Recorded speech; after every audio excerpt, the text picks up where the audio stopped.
I'm a long-time listener of your show, and I've been trying to figure out where my story could fit in. You've got some pretty incredible accounts told here, and I've noticed that you especially favor dogmen. Well, I've decided to see how my story will go over with you, but it could go over like a lead balloon.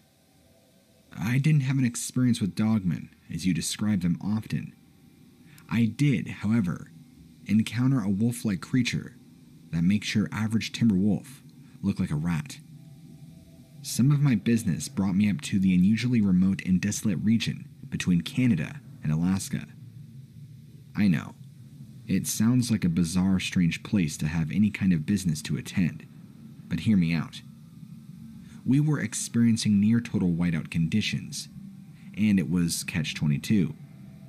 If we tried to bed down and ride out the night, we would surely freeze. If we continued on our way with the weather being what it was, there was no telling what kind of directionlessness we can end up in and waste our efforts and resources. We made a tentative effort to rest for a very, very short time. I had a shotgun at the ready. Even as remote as our location was, there were always bears to look out for, or so I'm told. Plus, we're also in one of those regions where legends tend to stick. Most of them you couldn't take too seriously, but others made you wonder. Stories about Bigfoot and things that were just a little too big to be a normal bear or a normal bird. Just one of those places that could easily be hiding something we arrogantly assumed died out millions of years ago. Due to my heritage, I tend to buy more into the legends of the region, stemming from the days of the Native American tribes that used to occupy the present land. I was dozing off when a sound even louder than the snowstorm had reached me and jarred me awake violently. It sounded like a war zone, when in fact it was our truck being moved by something. And when I say moved, I mean being tossed around like a Hot Wheels toy. I could just barely make out what looked like a living mountain of fur that was being rapidly glazed up by the storm. The bad thing about detailed descriptions in a snowstorm is that the brain attempts to fill in the gaps of what it can't see for sure. That's how snow blindness occurs.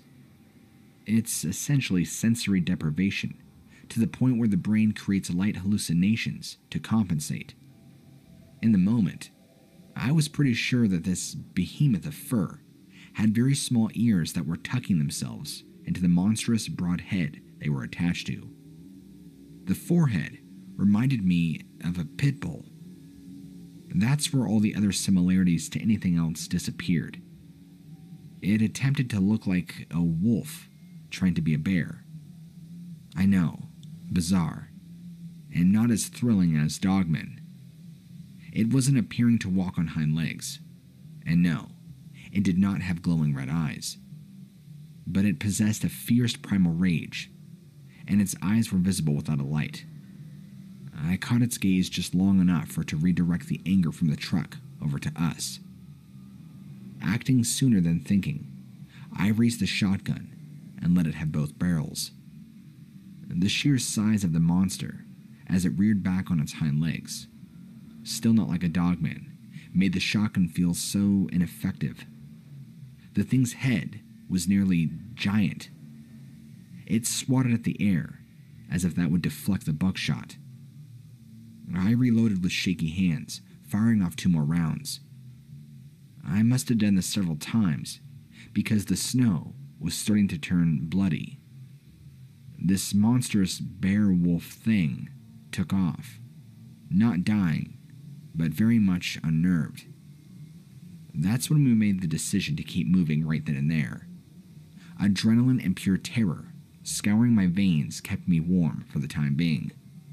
It also kept me alert, awake, and most importantly, alive. It's one thing to encounter a monster that you've never seen before. It's another to meet that monster entire leagues away from other people, other than your traveling buddies who are just as puny and clueless as you. Like I said, I did not encounter a dogman. but this was still a terrifying experience for me. I wish you could see the way I'm shaking as I relive these moments. I love your show, and I'll be listening, and I thought it was important that I added my 2 cents in my own story. To conclude, no, this was not a grizzly bear. Even though it possessed the same size if not larger, it looked vastly different. It looked more like a wolf combined with a bear, if that makes any sense, and had this unnatural viciousness to it. That's the best I can describe.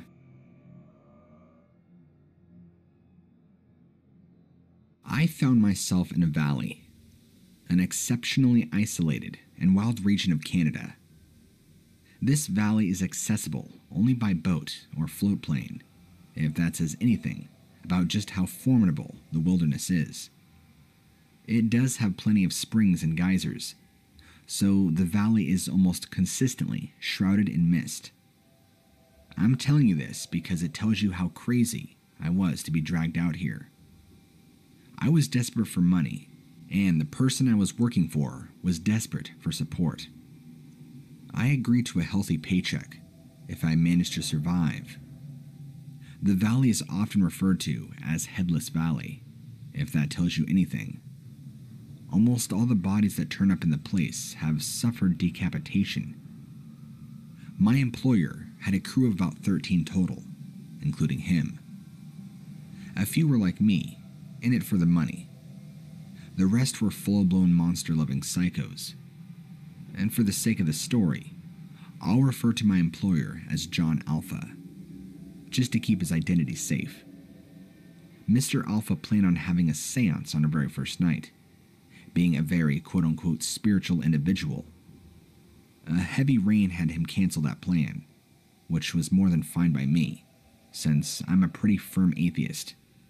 But I'm not a strict materialist either. There was something about that valley that I felt a weird feeling. At least we weren't going to freeze. I was surprised at how comfortable the valley was compared to the rest of the wild, thanks in part to the springs. I could see how animals and the rest of the world couldn't sustain down here, at least as far as hiding goes.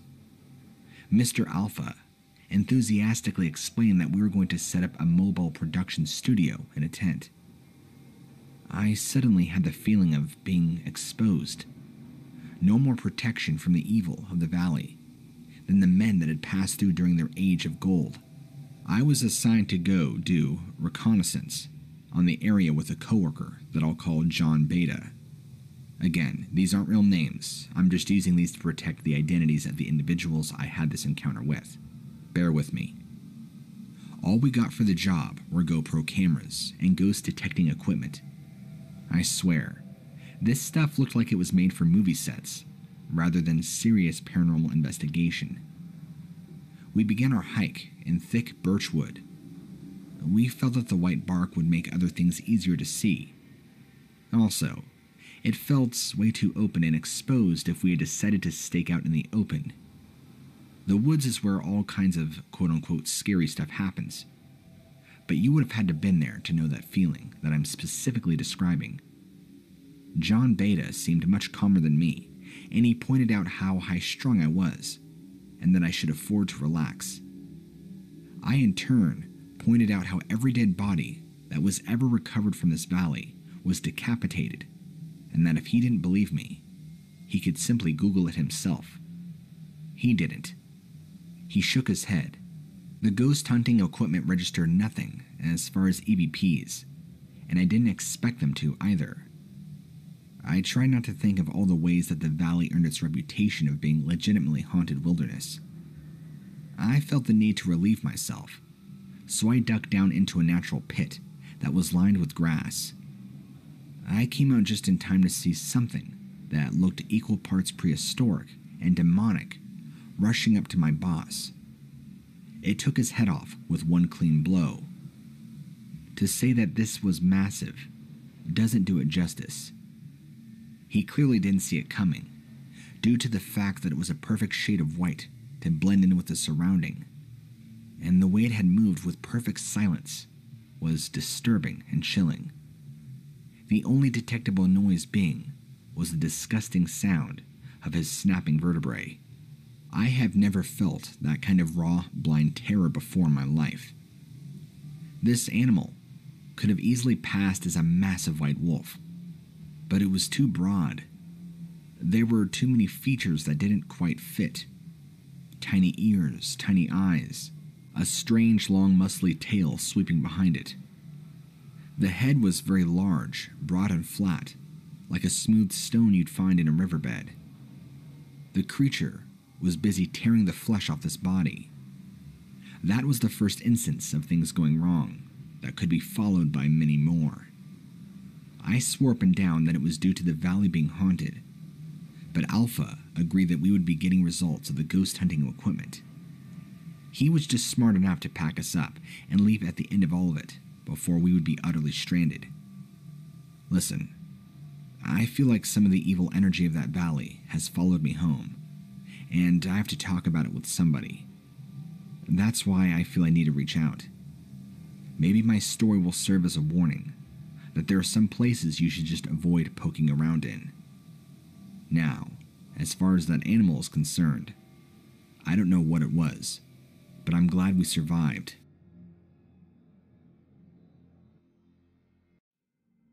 I received a gift from my uncle that ultimately came as a surprise. To put it mildly, the guy didn't like me. He never had, even when I was a child.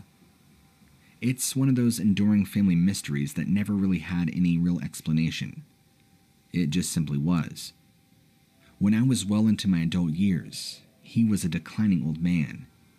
He had sent me a letter, the first one in fact I'd ever gotten from him. He was sending me the deed to a plot of land in a forest located deep in Canada, of all places, and supposedly came with a cabin he had hand-built. I looked it over and made some phone calls to make sure it wasn't fake or a hoax. It appeared to be the real deal. Being immediately suspicious. Was this a trap? Not unless he had hired a gang of bandits to hang out. Maybe he felt bad for me. That was sorely unlikely, but it was the only piece that fit. It took me a while to get everything together, but I finally flew out there. It was indeed remote, and he wasn't wrong. It wasn't just situated inside a forest. It was practically swallowed by a forest. I mean, you could easily lose track of how light or dark it was, just because of how dense the woods were. But it was peaceful. It was time to check out the cabin itself, and it may as well have been condemned, but the land was good. I was going to step outside to enjoy some more fresh air when I looked out one of the broken windows, and I froze in place. At first, I saw the bear. It was a black bear, and it was looking straight at me. But here's where it gets weird. There wasn't something quite right about it. The eyes did not look focused, and the head seemed to kind of have a limp. 2 seconds later, I saw the monster that was gripping the black bear in its jaws. I couldn't have told you what it was, but I could tell you that it was enormous, as if a bear and a wolf had begotten offspring together. The bear was dead, and I could not run outside without being seen. I watched as this monster tore this animal in pieces like it was nothing. I was a prisoner for what felt like hours as this large animal ate, far larger than the bear it killed. It's almost as if by some act of God, the thing left. I fled, exhausted from terror, standing there, waiting for the thing to pick up my scent and come after me next. The flimsy front of the cabin wouldn't have even held up if this thing wanted me badly enough. No, I have not contacted my uncle yet to let him know that I survived. However, if I see him again, I'm probably going to let him know what happened. Only very few people believe my story, so I figured it was worth the time to write up and send it to somebody that would actually try and make sense of this for me, since, believe me, I feel crazy even telling you about it. knowing just how insane this experience of mine is.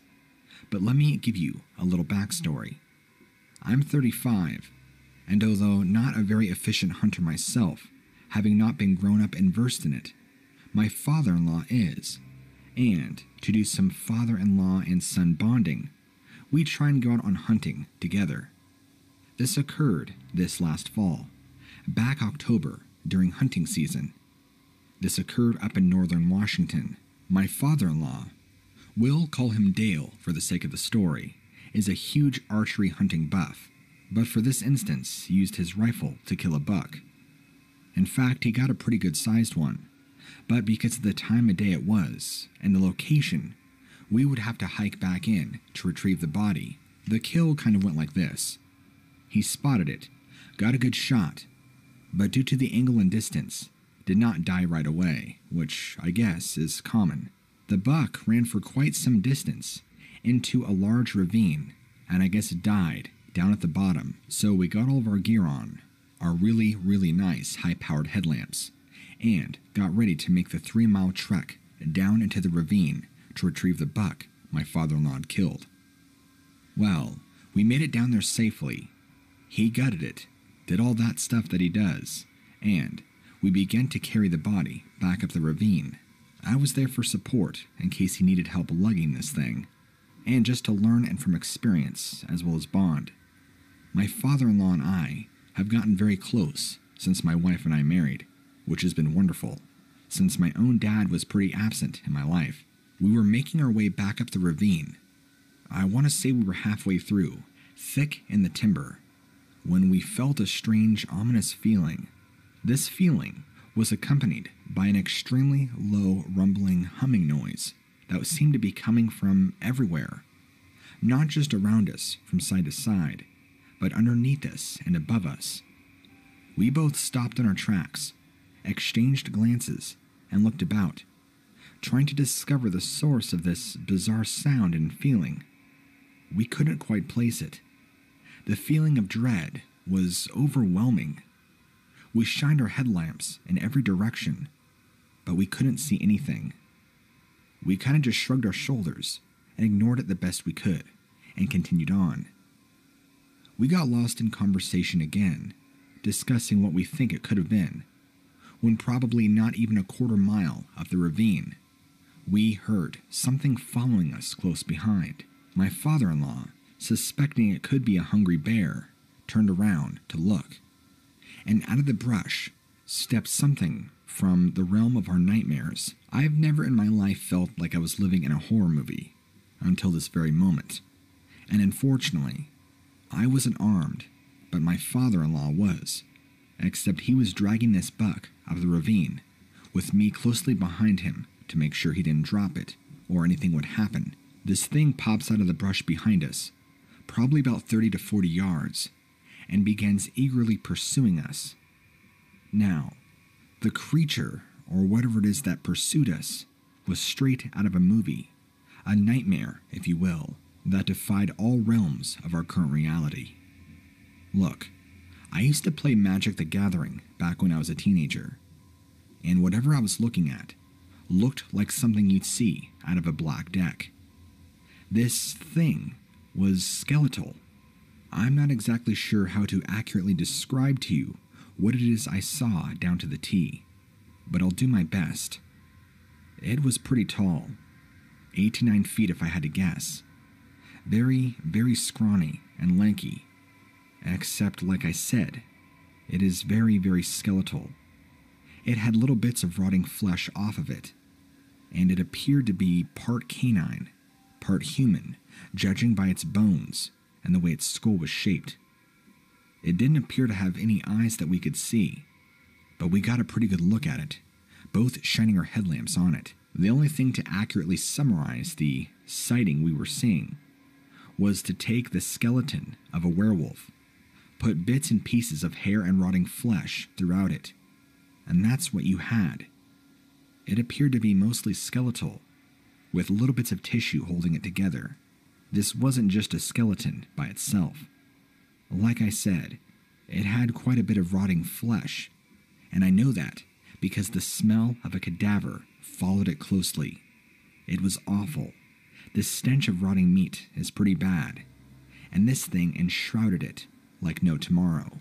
And I know this sounds crazy, but the thought of the undead comes to mind, and that's exactly what I assume this to be. My father-in-law just told me to run, and we ran up the ravine, with the buck still in his hands, dragging behind him as fast as we could. Easier said than done, and this thing pursued us quite a bit, before jumping into the brush to our left as it got close. We could both hear it in the timber next to our left, getting way ahead of us. I'm thinking it was ready to jump out and flank us. So, in an attempt to avoid its trap, we turned to the right and kind of went diagonal up the other part of the ravine. It would be a little bit further back to his truck, but it was worth it. After that, we kind of ran behind a few trees, dragging the buck along as we could. This thing seemed to lazily follow behind, but after a while, we stopped hearing it, and had exerted so much time and energy, we had to stop at some point to try and catch our breath. I've never seen my father-in-law literally collapse, but he was so out of breath, frantically looking behind him with his headlamp to make sure this thing wasn't following us. I kept asking him, what the hell was that thing? What was that? Is there such a thing as the undead? What was that? He couldn't give me an answer. He told me in all of his years, he had never seen such a thing before, but we could still smell that stench, the stench of death and rotting flesh. I should also make a good note here too, that the smell of death and the smell of rotting flesh wasn't of human. I've smelt that before. This just smelt like dead animal, really strong. After a couple of moments of trying to regain our composure and breath, we continued back up. We had the buck, thankfully, and eventually made it back to his truck. This pursuer did not follow us anymore.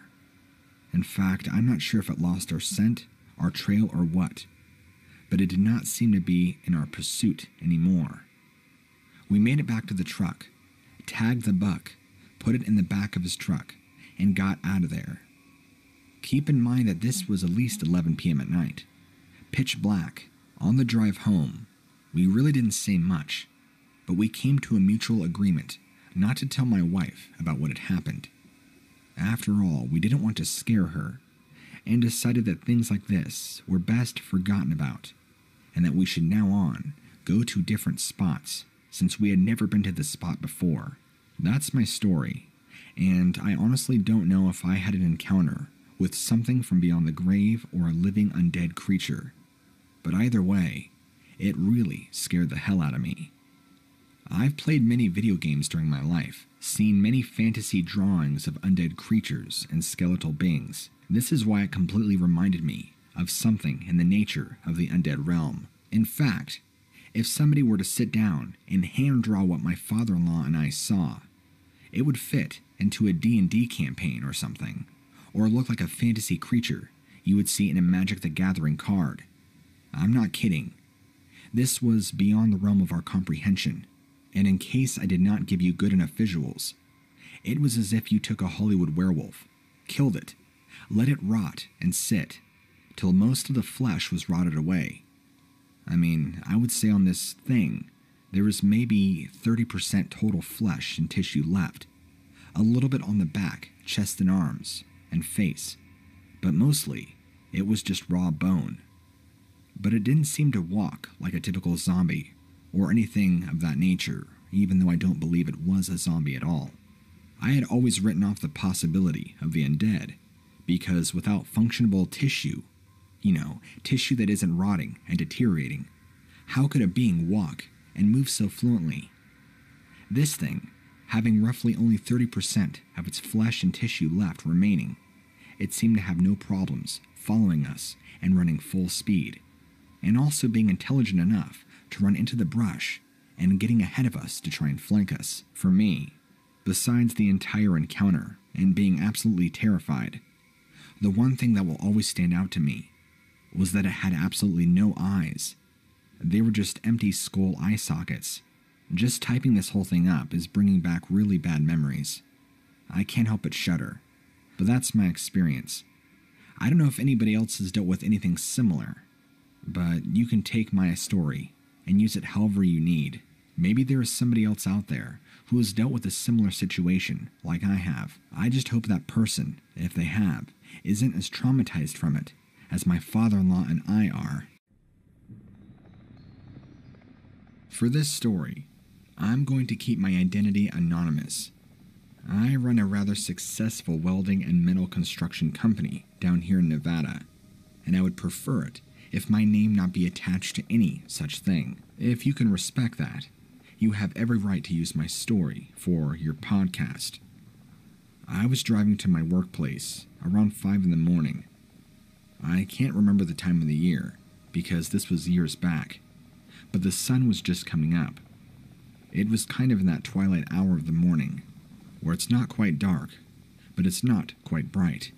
I was almost at work, and coming across a sharp bend in the road, when as I made the turn, my headlights illuminated a figure, what I believed to be a man, standing just beyond the reaches of the road. He must have come up from the ditches below the road, but as my headlights hit him, I realized there was something wrong. While I couldn't exactly tell his skin color, or if there was anything wrong with him, he was covered in animal skins, and had these large skulls wrapped all over him. I thought it was the strangest thing I'd ever seen, and I only caught a glimpse of him for maybe a second, but it was enough to send a chill down to my stomach. As soon as I turned, I kinda had to realize for a second what I saw. Maybe a second had passed, maybe 2 since I saw him.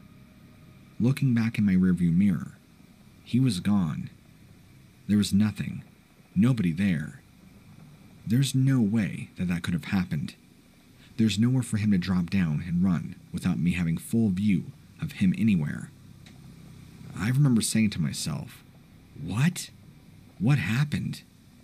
And I nearly turned my car around, just trying to figure out exactly what I saw, thinking that I was just far too tired that morning and in desperate need of more coffee.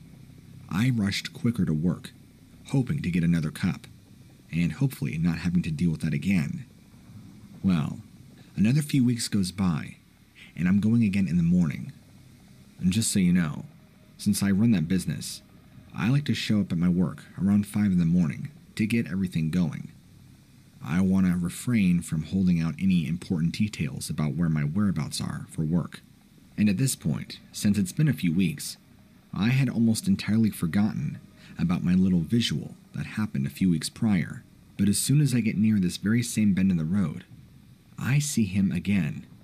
Except this time, instead of standing off to the side of the road like he was the first time, he was actually walking towards my vehicle in the very middle of the road. My headlights were full on him, and I could see much better now. He was in the exact same uniform or animal skins he had last time, and although I couldn't see his face, and he had what appeared to be human skulls draped around his body, which was disturbing enough, his eyes and face were kind of covered, although I could faintly see a red glow coming from where his eyes were. Not saying he had red eyes. I don't know what it was, but I do recall there being a faint glow, that's for sure. And as I got closer, I began to press on my brakes because, well, he was right in the middle of the road, walking, casually, towards the direction of my vehicle. I nearly halted on my brakes and rolled out my window, getting ready to scream at him, yell, "What are you doing? Why are you walking by yourself out here at 5 in the morning?" But before I can do that, before I can even come to a full stop with my vehicle, in one solid fluid motion, this man dropped down to all fours, like it was natural, and ran off with a speed unlike anything I have ever seen. He took off and veered off the road to the right, down into the sagebrush, and was gone. I just sat there with my car idling in the middle of the road, with my foot on the brake, and my mouth and jaw down into my lap. I have no idea what I saw. That entire rest of the drive to work, and I can remember that entire day at work, was hard to focus, hard to work. Even taking clients' phone calls was difficult. I do remember leaving early, and later on that afternoon, came down with a terrible flu, or what I thought was a flu. The symptoms were flu-like, and I was as sick as a dog for about 4 days afterwards, where I appeared to recover, and was just fine. Since then, I've taken that same road many times because it's really the only road that gets to my workplace. I haven't seen this mysterious man since this all happened, and I hope I don't again. I've heard legends in this area about the natives talk about skinwalkers and shapeshifters. While I always just thought it was a bunch of stories, I guess there is some truth to their tales after all. Maybe I did indeed encounter a real-life shapeshifter. Somebody who actually practices real magic and can take on the form of any animal they please. While this man didn't take on the form of an animal, the way they quickly dropped to all fours and ran off seemed so natural, just like that of an animal that normally is four-legged and quick. No human can naturally go that fast on 4 legs. Something was going on.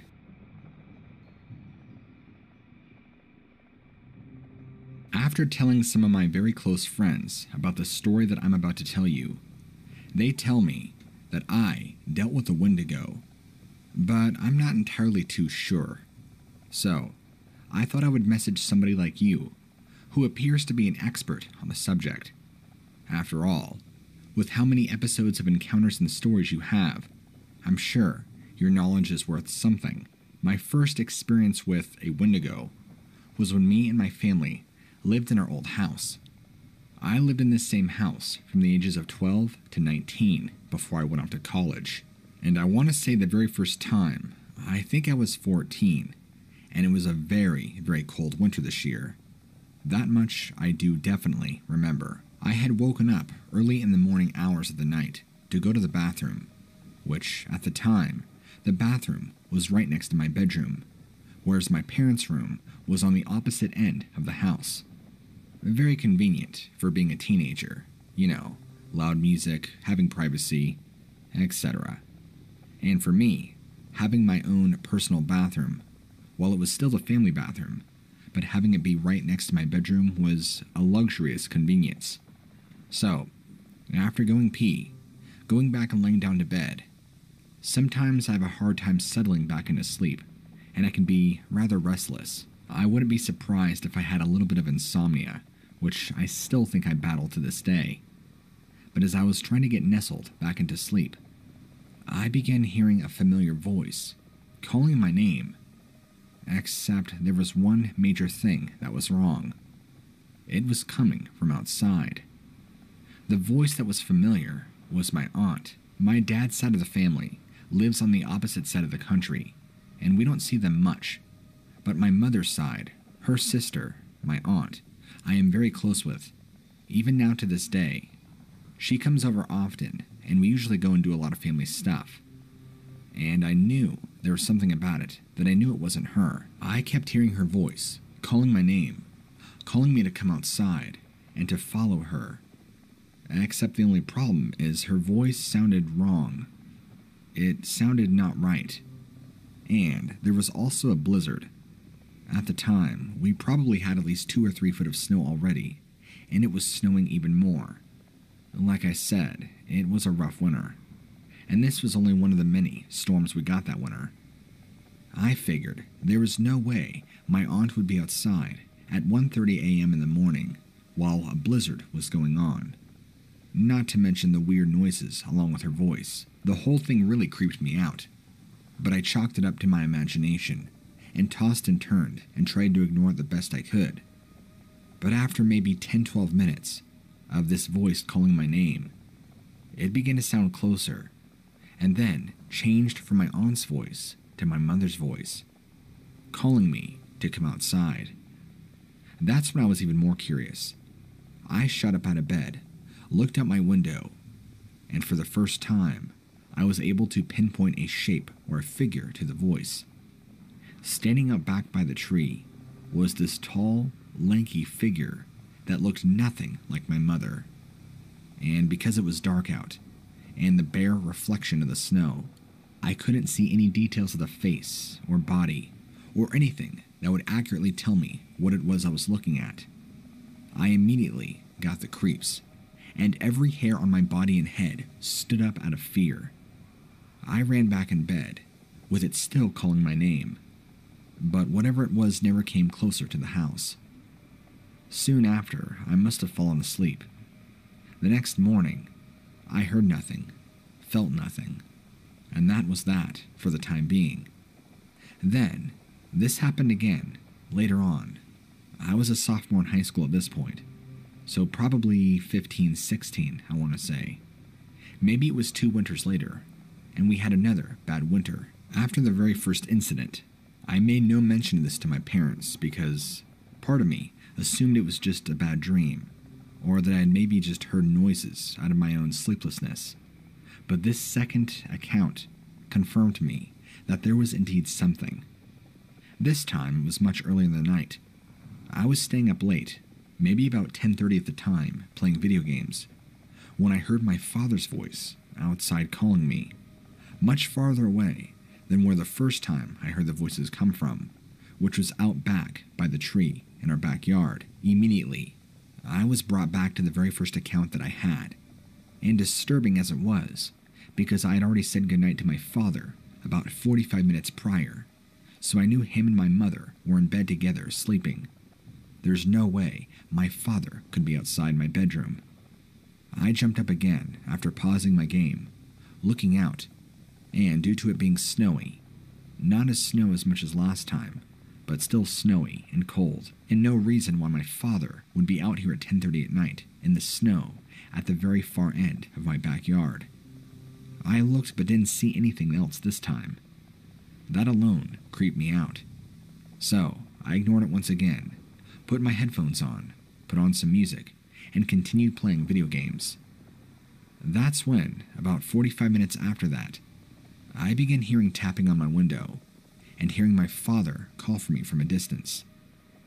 I ignored it, although I was completely terrified and shaking, not knowing what I should do.